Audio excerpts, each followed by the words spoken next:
Welcome to Not Milk Never Milk. Subscribe if you're lactose intolerant. You start by importing both your video and a transparent logo file, such as a PNG or layered PSD. This preserves alpha so you avoid masks later.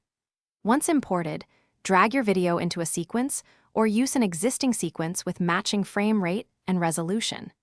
Make sure to put the logo clip on a track above the video so it overlays immediately.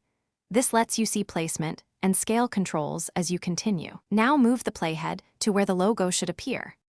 Next, select the logo clip and open Effect Controls. Under Motion, adjust scale and position to place the logo where it reads, but doesn't distract. Once done, toggle opacity to try blend modes like Screen or Overlay to remove any unwanted background fringe and integrate the logo visually. Choose Multiply for dark logos or Screen for light ones.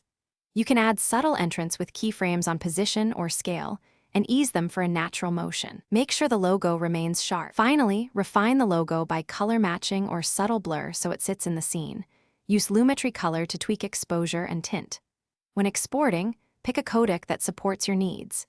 H.264 for final delivery, or MOV with ProRes 4444 or PNG sequence if you need to preserve alpha in another app.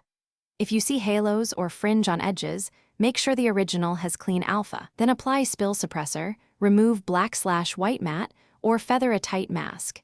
These